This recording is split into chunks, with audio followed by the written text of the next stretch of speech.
Welcome to Three Count Commentaries. This is your host, MagMongoSlade. So Glenn Rubenstein of Wrestling Inc. asked a question that I'm going to attempt to answer, and I'm going to do so in a way that I think most of you who are on this channel for a while are going to be familiar with. But I always assume that every video is somebody's first, so I'm going to have to repeat myself.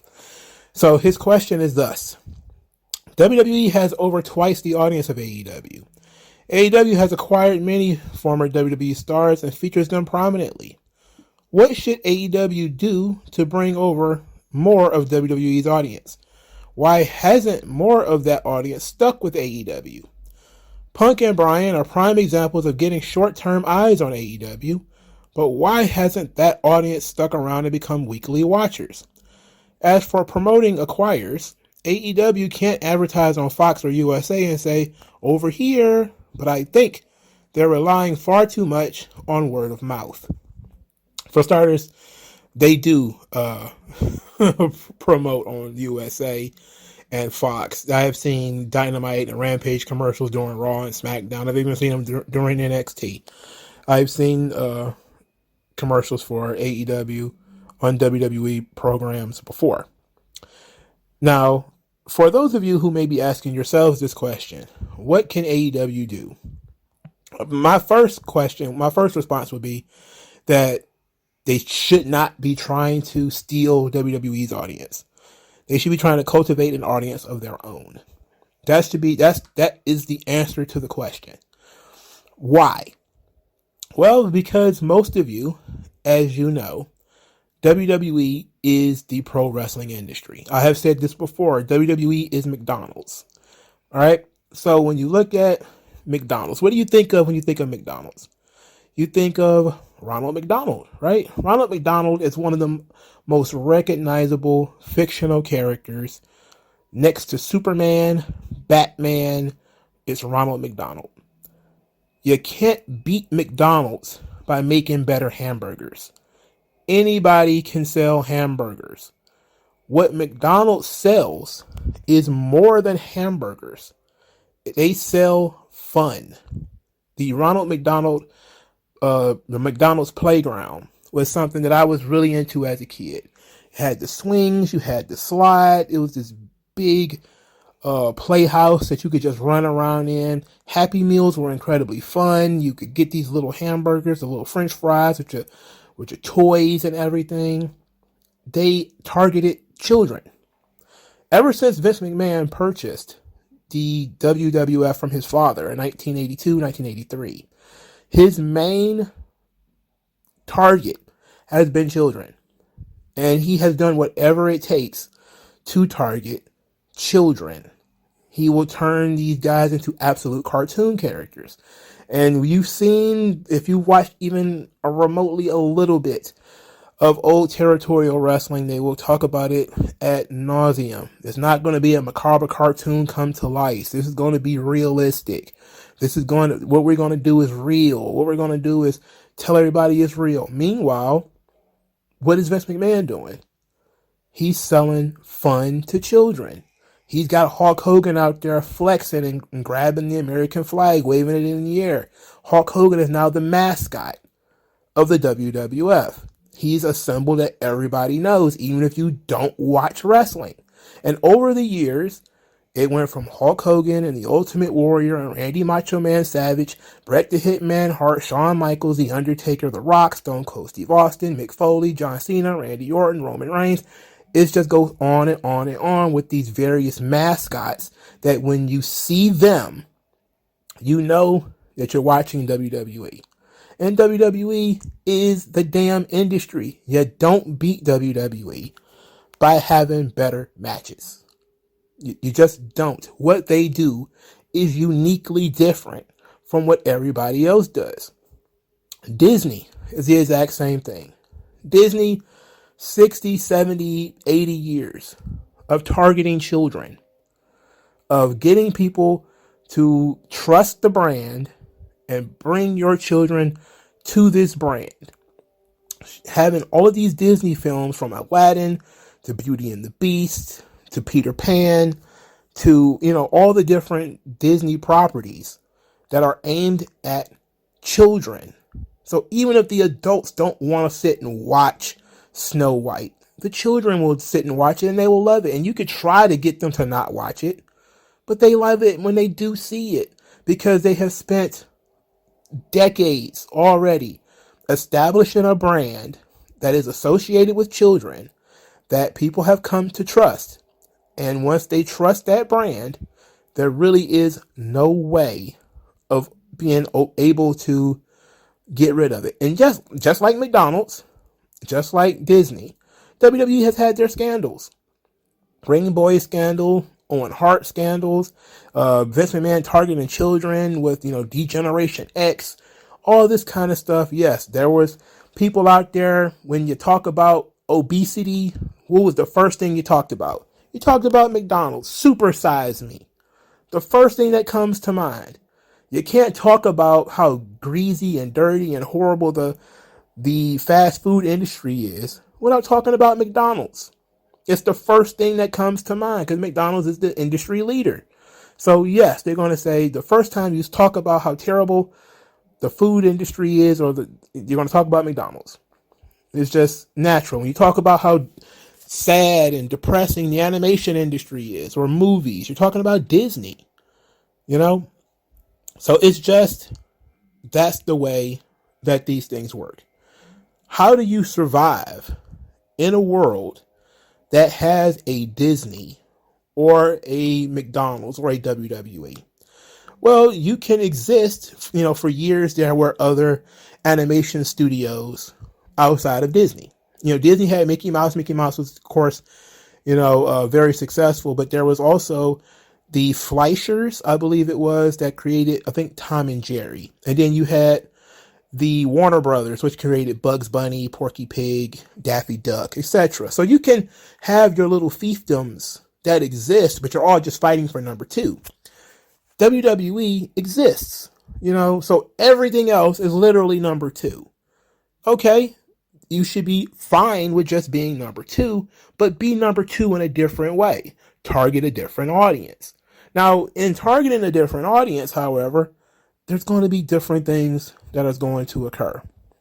All right, you're going to reach different limitations. You're going to have to get different sponsors. You're going to have to get a network that actually wants to work with you and the kind of product that you're doing. If the WWE audience are comfortable with the brand, no matter how many devilish McMahon things that we got going on here, no matter how many times you do Dark Side of the Ring and talking about how terrible the scandals are, just like, no matter how many different Super Size Me movies come out and how many people write articles that we should retire Ronald McDonald and McDonald's is the leading of childhood obesity and all this kind of crap, nobody's going to get rid of McDonald's. It's just not going to happen outside of government fiat actually putting their boot on McDonald's neck. There is nothing that any of the competitors can do that will stop McDonald's. People trust the brand. They like the product. You may not like, now some people grow out of the product. There's plenty of people, and I just watched a video the other day where people have said, I don't see how anybody can eat McDonald's. It's terrible. And it's like, yeah, but you probably grew up on Happy Meals, right? And then you reach a certain age and you're like, I like, these gourmet hamburgers from this other place where they're grass-fed beef and it's Angus and all this kind of stuff.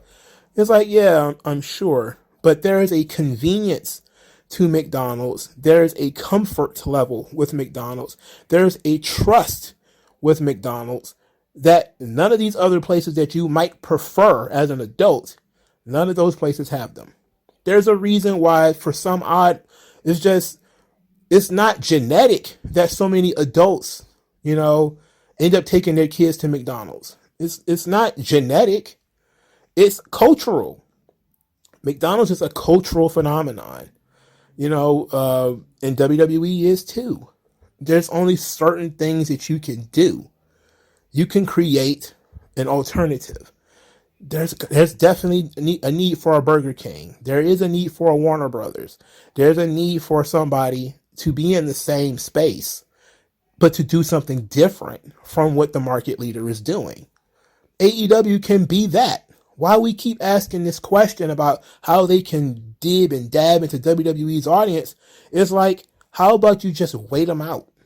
Because most people tend to grow out of WWE's audience once they hit, about teenage, late teens, 20s, 30s, they kind of grow out. And if they're still in wrestling, they may move over to Japan, they may move over to Impact, they may move over to Ring of Honor, and now AEW is there to catch the people who grow out of WWE's audience. There's a lot of people I know, a lot of people I've seen who, I don't eat McDonald's, but they don't have no problem eating Burger King because they've heard how terrible McDonald's is. And it's a similar thing. Oh, McDonald's treats their employees so terribly. All the same crap you hear about WWE, you hear it about McDonald's, you hear it about Disney, and people still go to those companies because they trust the brand, they like the product. There is a magic to these three companies that I'm talking about here. In the appeal to children, there is a certain magic to Disney. There's a certain magic to McDonald's. There's a certain magic to WWE that people are okay with the brand. Even if they, in the end, may be a little bit skittish about it because of whatever reason, they still, when the children come to them and say, I want to watch Monday Night Raw, the parents are like, you know what? Okay, sure, whatever. Hey, I want to go see this Disney movie, Frozen, Brave, even if it's not any of the classics like, Aladdin or anything. It could be one of these modern things. People will be like, okay, because they know Disney movies are probably going to be child friendly. WWE went through this drama for a while where they did not have a child friendly programming, but they know for the most part, WWE is safe wrestling for children. It's not excessively dangerous. It's not excessively bloody. It's not excessively vulgar. It's going to be pretty safe. They can leave their child sitting there watching Monday Night Raw while they go into the kitchen and do something else and not have to worry about their kids learning anything disgusting or dirty or violent or vile, And it's even gotten even more so in recent years. This is how WWE worked. People think that they're geniuses because they come out and talk about how sterile the WWE product is and how there's no harshness to it. There isn't much angle to it. It's like the reason why most people, now it has become a lot more rounded, a lot more blunt, I should say, in recent years as they went hard PG, because the wrestling that I grew up on, as far as WWE is concerned, was also a PG product. And I say it all the time, when the snake bit Randy Savage, that was a PG product. They blurred that out. Okay? They made sure it was there, but they blurred it out. There was no cursing. There was guys carrying live animals to the ring. It was literally a circus. You had the British Bulldogs carry a bulldog. It's very on the nose. It's for children. Jake the Snake Roberts literally carries a snake. On the nose, it's for children. Just like, in Disney movies, you clearly can tell who the bad guys are because it's not going to be subtle. It's going to be in your face who the bad guys are. That's how it's directly aimed at children. And that product is being aimed at children, being easily recognizable, being trusted, is why WWE will likely be at the top of the industry forever. And I don't see it moving anytime soon. What AEW should be doing is trying to cultivate a different audience. They need to be asking, why are there not more wrestling fans in the age group that they want them to be in? They should ask themselves, what can we do to get people who used to like wrestling to like what we do? And that answer is probably not going to be 15 to 20 minute matches, with no story. That is likely not going to be sitting back, doing things that make no sense, heavily leaning on Japan for talent, doing Forbidden Door stuff. It's like, again, You should be out there trying to capture new fans. Bringing back lapsed fans and capturing new fans. WWE is going to be out there with their John Cena's and all of their beautiful little mascots who are going to be well built, child friendly, and all that kind of stuff. That works perfectly fine for them, and they don't mind that you're going to go out here and be John Moxley, barbed wire, thumbtacks, bleed everywhere. They don't mind if you do that until it starts messing with their business. Then they're going to say something about it. But you can do whatever you want. Why limit yourself to trying to win over the WWE fan? Don't worry about that. Don't worry about even competing with WWE. You ain't been around long enough to run in that race. Nobody trusts your brand yet.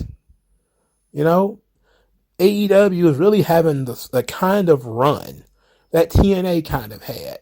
Yeah, they had these fluke runs. ECW was hot for a few years and then it flamed out.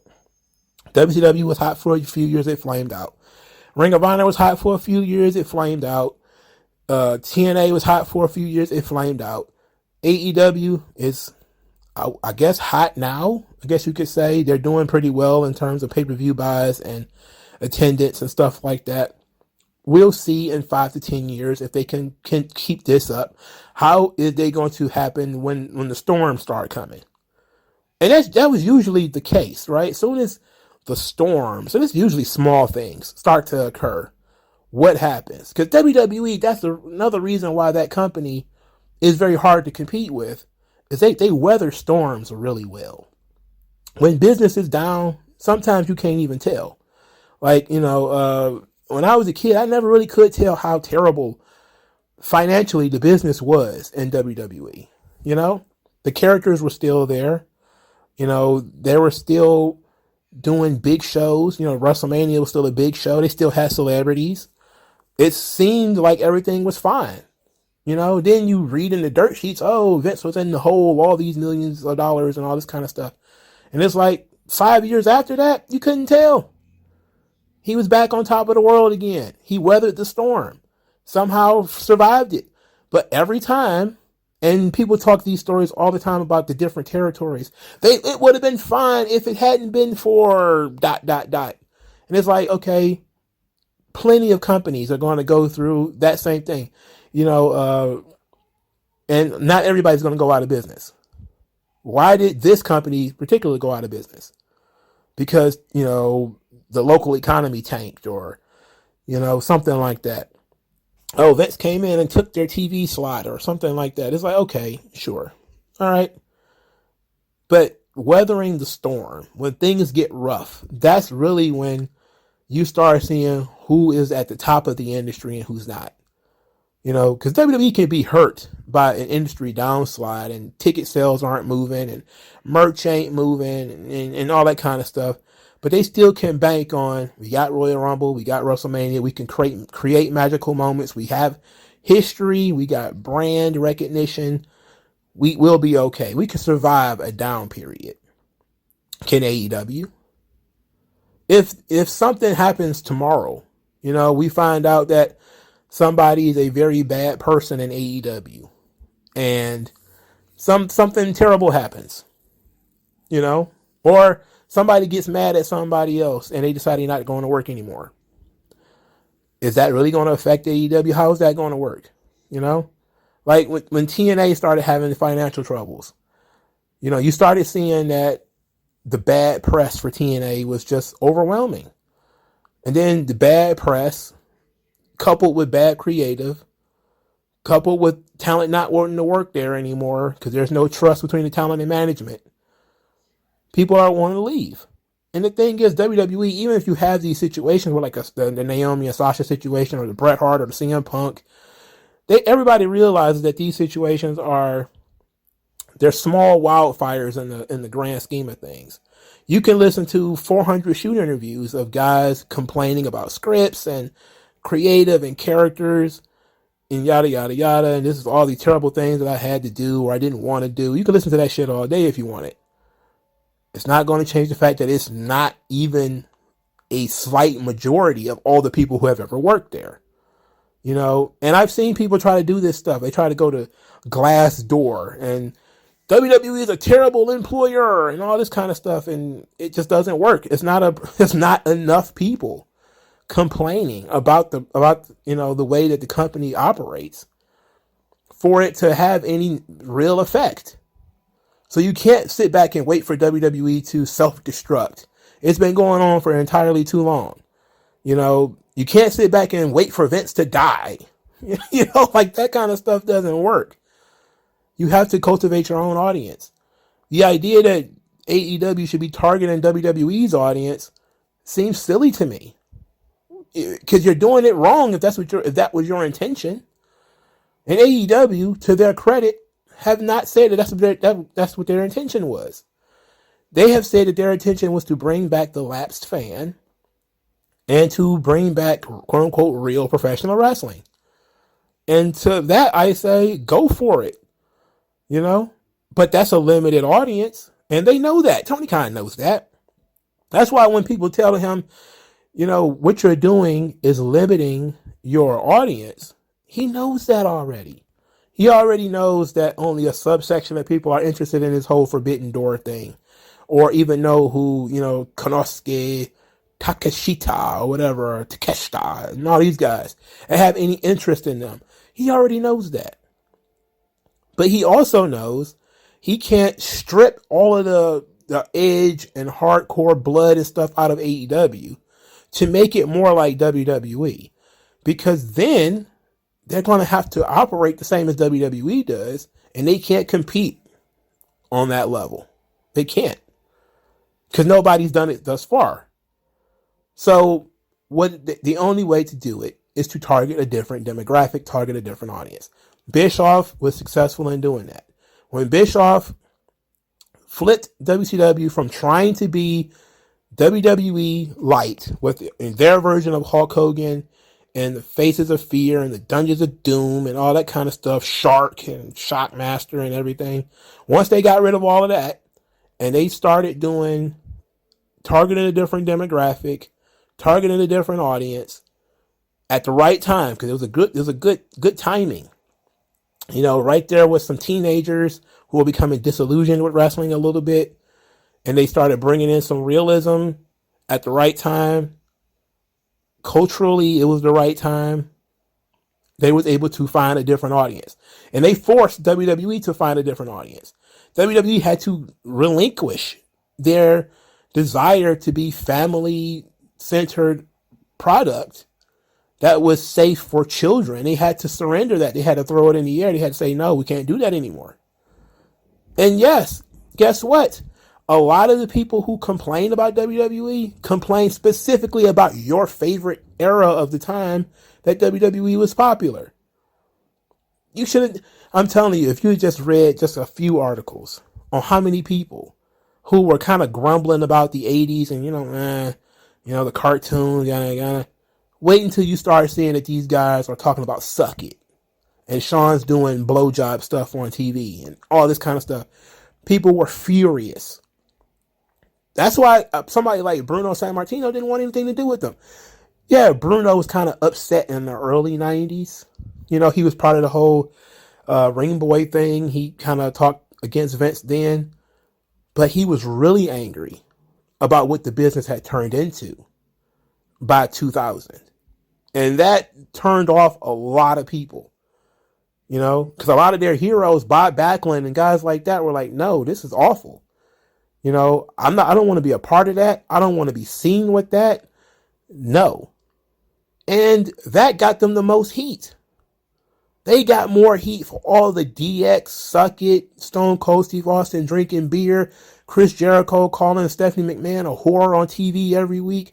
They got far more heat for that stuff than they ever got for the Ring Boy scandal, that they ever got for Owen Hart dying. They got more heat for that stuff, where nobody got hurt and nobody died, than they did for people actually getting hurt and people actually dying. The only thing that can top what they actually did to themselves during the Attitude Era was Benoit killing that kid. That was it. If Benoit just would have killed his wife, it still would have been bad. But it wouldn't have gotten nearly as bad when he killed his son. That was the only thing where somebody actually got hurt that surpassed the amount of vitriol that people had for the WWF. People were because the WWF was a trusted brand that was now turning its back on its perceived audience, which was small children. It was taking small children and teaching them to jump off ladders and put people through tables and to suck it and to do all this other horrible stuff. These people were like, no, I was buying my kids these action figures. I was buying them these video games. We were believers in Hulkamania, and, we taking my kids to WrestleMania, and now you're teaching them horrible habits. You're turning them into legitimately degenerates. And people were against it. And they kept pushing because WWE liked that demographic, that 18 to 49 demographic. And they thought it was great. Until Benoit.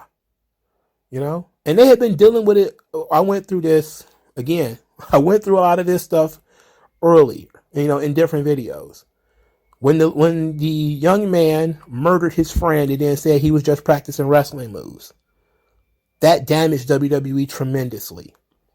Because people went back and started watching SmackDown and saying, hey, this is targeted to children, and they're choking each other and giving each other's rock bottoms and all kind of crazy stuff. And WWE fought that stuff for a decade. They tried to, continue doing what they were doing, but also making sure, don't try this at home. Don't try this at home. Trying to be risque at the same time. Don't try this at home. And then the Benoit thing happened, and they were like, okay, we just have to give up the ghost. It's over. There's nothing more we can do. But that's what made people so upset, is because they trusted the brand. That's why Disney never did stuff like that. Disney created offshoot companies to do all their rated R material. That was very smart. See, WWE should have done that. When they was going to go into the Attitude Era, they could have did a spinoff. Like Bischoff was talking about doing that. Creating a spinoff in the NWO so it would be different and unique from WCW. And therefore, WCW can have a brand and the NWO would have their own brand. Vince should have done that. Should have kept the WWF as a children's friendly thing and then had an offshoot organization, like an ECW style thing, that was for its more adult, more late teens, early 20s adult demographic. Disney does that stuff perfectly fine. I forget what it's called, but Disney funded that kind of thing for a long time, And currently, they still delineate their Disney in Disney Plus. They still delineate their Disney material, their material for children, from all their shoot 'em up, bang bang stuff that they funded for all those years that was never labeled Disney. They still delineate that stuff. They don't just slam all that stuff together. That's how wrestling needs to be. There needs to be wrestling for children. There also can be some wrestling for a more mature adult audience. If WWE does not want to do wrestling for a more mature adult audience, and they have tried it and failed numerous times, and they just said, you know what, forget it. It doesn't stick. Then let AEW do it. And AEW should do it. And that's the answer to the question.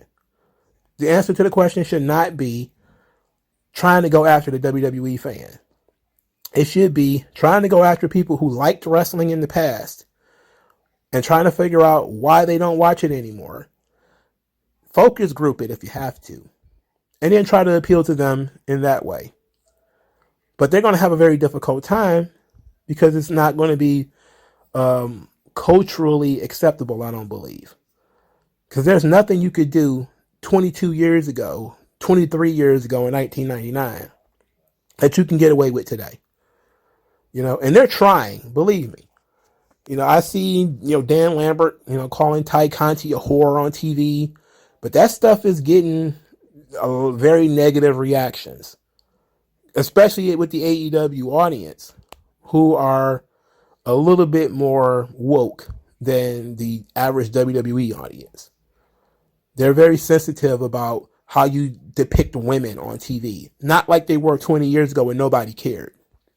There's an exceptional amount of people who care about how you depict women, how you depict black people, how you depict gays. And AEW wants to try to pander to all of these different people while also trying to gather up a more adult, more mature audience. It's going to be very difficult. That's going to be very difficult. But that's what they have to do.